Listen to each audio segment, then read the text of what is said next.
Breaking news. AP assembly సమావేశాలు ప్రారంభమయ్యాయి. ఉభయ సభలను ఉద్దేశించి గవర్నర్ అబ్దుల్ నజీర్ ప్రసంగించారు. మరోపక్క శాసనసభకు వైసీపీ ఎమ్మెల్యేలు ఎమ్మెల్సీలతో కలిసి జగన్ చేరుకున్నారు. ప్రతిపక్ష హోదా ఇవ్వాలి అనే ప్లకార్డులను బ్యానర్లను పట్టుకుని వీరు అసెంబ్లీకి చేరుకున్నారు. వైసీపీ సభ్యులంతా కూటమి ప్రభుత్వానికి వ్యతిరేకంగా నినాదాలు చేసుకుంటూ వచ్చారు.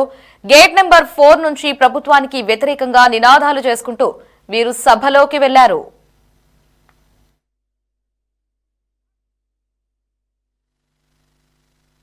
రద్దు చేయాలి. రద్దు చేయాలి. రద్దు చేయాలి. మెడికల్ కాలేజీల ప్రైవేటీకరణ. మెడికల్ కాలేజీల ప్రైవేటీకరణ. రద్దు చేయాలి. ఇదేమి రాజ్యం, ఇదేమి రాజ్యం, దొంగల రాజ్యం, దోపిడీ రాజ్యం. ఇదేమి రాజ్యం, ఇదేమి రాజ్యం, దొంగల రాజ్యం, దోపిడీ రాజ్యం. గవర్నర్ ప్రసంగిస్తున్న సమయంలో ఆయన ప్రసంగానికి పదే పదే ఆటంకం కలిగిస్తూ వైసీపీ సభ్యులు నినాదాలు చేశారు. గవర్నర్ ప్రసంగాన్ని అడ్డుకునే ప్రయత్నం చేశారు. వైసీపీకి ప్రతిపక్ష హోదా ఇవ్వాలంటూ నినదించారు. సూపర్ 6 హామీలను అమలు చేయాలని, నిరుద్యోగ భృతి ఇవ్వాలని డిమాండ్ చేశారు. అయితే 11 నిమిషాల వ్యవధిలోనే గవర్నర్ ప్రసంగాన్ని బాయ్కాట్ చేసి సభ నుంచి బయటకు వెళ్లిపోయారు.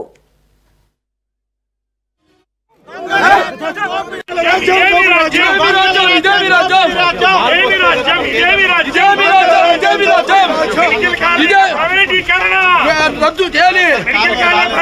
రద్దు చేయాలి. మెడికల్ కాలేజీల ప్రైవేటీకరణ. రద్దు చేయాలి. మెడికల్ కాలేజీల ప్రైవేటీకరణ. రద్దు చేయాలి. మెడికల్ కాలేజీల ప్రైవేటీకరణ. రద్దు చేయాలి. టీడీపీ విధానాన్ని రద్దు చేయాలి.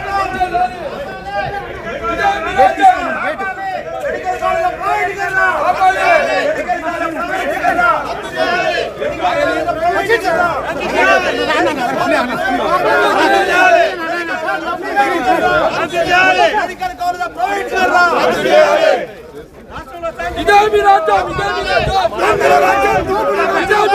ఇదేమి రాజ్యం, ఇదేమి రాజ్యం, ఇదేమి రాజ్యం, ఇదేమి రాజ్యం,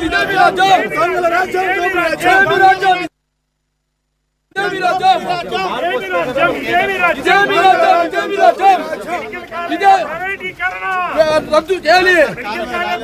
రద్దు చేయాలి. రద్దు చేయాలి. రద్దు చేయాలి. రద్దు చేయాలి.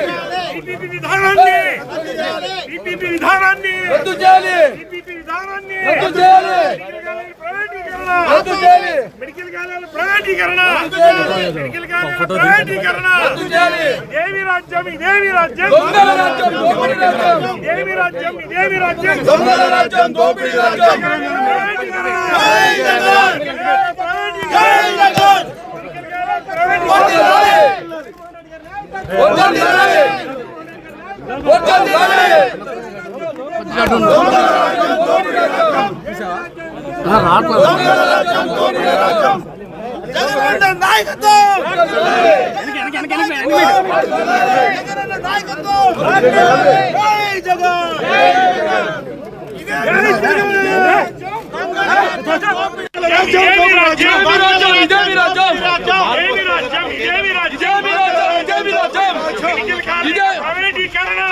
రద్దు చేయాలి. రద్దు చేయాలి. మెడికల్ కాలేజీల ప్రైవేటీకరణ. రద్దు చేయాలి. మెడికల్ కాలేజీల ప్రైవేటీకరణ. రద్దు చేయాలి. ఇక సభ నుంచి బయటకు వచ్చిన వెంటనే జగన్ తన కాన్వాయ్లో తాడేపల్లిలోని నివాసానికి వెళ్లిపోయారు. దీంతో సభలో జగన్ ఏదైనా మాట్లాడతారేమోనని ఎదురు చూసిన వారంతా నిరాశకు గురయ్యారు. ఇక దీనికి సంబంధించి మరిన్ని అప్డేట్స్ ని మా కరెస్పాండెంట్ రామకృష్ణ ఫోన్ లో అందిస్తారు. రామకృష్ణ, అప్డేట్స్ ఏంటి?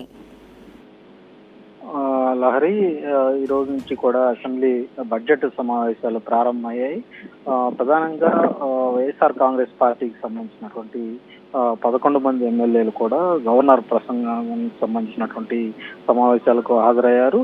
ప్రసంగం ప్రారంభమైన కొద్దిసేపటికే వైసీపీకి సంబంధించినటువంటి ఎమ్మెల్యేలంతా కూడా తమ నిరసన వ్యక్తం చేస్తూ సభ నుంచి బయటకు రావటం జరిగింది. ప్రధానంగా తిరుమలకు సంబంధించినటువంటి లడ్డూ అంశం కావచ్చు, ఇతరత్ర రాష్ట్రంలో ఉన్నటువంటి సమస్యలకు సంబంధించి ప్రధానంగా తమ యొక్క నిరసనను తెలియజేస్తూ కూడా ఎమ్మెల్యేలంతా కూడా బయటికి రావటం జరిగింది. అసెంబ్లీ ప్రాంగణం బయట ఎమ్మెల్యేలు తమ యొక్క నిరసనను వ్యక్తం చేసినటువంటి పరిస్థితి అయితే ఉందనే చెప్పాలి.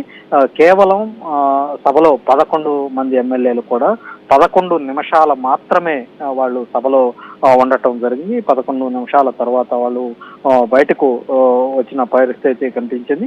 ప్రజల ఆకాంక్షలను సభలో వినిపించాలంటే తమకు ప్రతిపక్ష హోదా కావాలని ఎమ్మెల్యేలంతా కూడా డిమాండ్ చేసినటువంటి పరిస్థితి ఉంది. రాష్ట్రంలో 3 పార్టీలు ఒకవైపు ఉంటే వైఎస్ఆర్సీపీ మాత్రం ప్రజల పక్షాన నిలబడి ఉందంటూ కూడా ఈ సందర్భంగా ప్రాంగణం బయట జరిగినటువంటి మీడియా సమావేశంలో వైసీపీకి సంబంధించినటువంటి ఎమ్మెల్యేలంతా కూడా చెప్పినటువంటి పరిస్థితి ఉంది. సభ నుంచి బయటకు వచ్చినటువంటి వైఎస్ఆర్ కాంగ్రెస్ పార్టీకి సంబంధించి అధినేత మాజీ ముఖ్యమంత్రి జగన్మోహన్ రెడ్డి నేరుగా తాడేపల్లి నివాసానికి వెళ్లిపోవటం జరిగింది. ఎమ్మెల్యేలు మాత్రం మీడియా ప్రాంగణం చేరుకుని అక్కడ తమ యొక్క ఏదైతే అభ్యంతరాలు ఉన్నాయో వాటికి సంబంధించి కూడా మీడియా సమావేశంలో వాళ్ళు మాట్లాడటం జరిగింది. ప్రజల గొంతు వినిపించడానికి అసెంబ్లీలో 3 పార్టీలు తమకు ప్రతిపక్ష హోదా ఇవ్వకుండా అడ్డుపడతా ఉన్నాయని కూడా వైసీపీకి సంబంధించినటువంటి ఎమ్మెల్యేలు ఆరోపించడం జరిగింది. దేశమంతా కూడా అంబేద్కర్ రాజ్యాంగం నడుస్తూ ఉంటే ఆంధ్రప్రదేశ్లో మాత్రం లోకేష్ రాజ్యాంగం నడుస్తుందని కూడా వైసీపీకి సంబంధించినటువంటి ఎమ్మెల్యేలు ఆరోపణలు చేశారు. మాజీ మంత్రుల ఇళ్ల మీద దాడులు చేస్తా ఉన్నారు. అలాగే మెడికల్ కాలేజీలను ప్రైవేటీకరణ చేస్తా ఉన్నారు. ప్రజలకు ఇచ్చినటువంటి ఒక్క వాగ్దానాన్ని కూడా అధికార కూటమి నేతలు నెరవేర్చడం లేదని వైసీపీకి సంబంధించినటువంటి ఎమ్మెల్యేలంతా కూడా ఆరోపించారు. ఎన్టీఆర్ భవన్ నుంచి వచ్చినటువంటి స్క్రిప్ట్ ని గవర్నర్ అసెంబ్లీలో చదివి వినిపించారని కూడా ఆరోపించారు. రాష్ట్ర ప్రభుత్వం కనీసం ప్రజా సమస్యల మీద పట్టి పట్టినట్లు వ్యవహరిస్తా ఉంది. ప్రజా సమస్యల మీద గొంతు విప్పి మాట్లాడే వైఎస్ఆర్సీపీకి సంబంధించినటువంటి ఎమ్మెల్యేలు మాజీ మంత్రుల ఇళ్ల మీద దాడులకు పాల్పడతా ఉన్నారని ఆరోపించినటువంటి పరిస్థితి ఉంది. ఏదేమైనప్పటికీ కూడా ఈరోజు గవర్నర్ ప్రసంగంతో అసెంబ్లీ బడ్జెట్ సమావేశాలు ప్రారంభమైనటువంటి పరిస్థితి ఉంది. గవర్నర్ ప్రసంగంలో కూడా ప్రధానంగా రాబోయే రోజుల్లో ఎలాంటి రాష్ట్రంలో చేపట్టబోయే అభివృద్ధి సంక్షేమ కార్యక్రమాలతో పాటు ఇప్పటి వరకు రాష్ట్ర ప్రభుత్వం చేపట్టినటువంటి అనేక సంక్షేమ కార్యక్రమాలు వీటన్నిటినీ కూడా గవర్నర్ తన ప్రసంగం ద్వారా చాలా స్పష్టంగా తెలియజేసినటువంటి పరిస్థితి ఉంది. విభజన సమస్యలతో పాటు వారసత్వంగా వచ్చినటువంటి ఆర్థిక కష్ట నష్టాలతోటి ప్రభుత్వ పాలన కూటమి ప్రభుత్వ పాలన ప్రారంభమైంది. విభజన తర్వాత అధికారంలోకి వచ్చి ప్రభుత్వం చేసినటువంటి అభివృద్ధిని గత పాలకులు ఏవైతే ఉన్నారో వాళ్ళంతా కూడా ధ్వంసం చేశారని కూడా ఈ సందర్భంగా గవర్నర్ తన ప్రసంగం ద్వారా తెలియజేశారు. వ్యవస్థలను నిర్వీర్యం చేయటంతో అభివృద్ధి ఆగిపోయింది. ఈ శాంతి భద్రతలు కూడా విఘాతం కలిగేలా గత పాలకులు రాష్ట్రాన్ని పాలించారన్నటువంటి అభిప్రాయాన్ని కూడా గవర్నర్ తన ప్రసంగంలో వ్యక్తం చేశారు. 2024లో రాష్ట్రాన్ని పునర్నిర్మాణం చేసే బాధ్యతను కూటమికి ప్రజలు అప్పగించారని, చంద్రబాబు పవన్ కళ్యాణ్ నాయకత్వంలో ప్రధాని నరేంద్ర మోడీ సహకారంతో కూటమి పాలన కొనసాగుతుందని కూడా ఈ సందర్భంగా గవర్నర్ తన ప్రసంగంలో పేర్కొనడం జరిగింది. ఇక కూటమి పాలన అధికారం చేపట్టిన నాటి నుంచి కూడా ఏడాదికి 33,000 కోట్ల సూపర్ సిక్స్ తో పాటు అలాగే 63 లక్షల మందికి ఎన్టీఆర్ భరోసా పెన్షన్ల పంపిణీ, 66 లక్షల మంది విద్యార్థులకు తల్లికి వందనంతో పాటు శ్రీశక్తి పథకం ద్వారా మహిళలకు ఆర్టీసీ బస్సులో ఉచిత ప్రయాణం, అన్నదాత సుఖీభావ ద్వారా 20,000 చొప్పున 46 లక్షల మంది రైతులకు లబ్ధి చేకూరుస్తా ఉన్నామని, దీపం పథకం కింద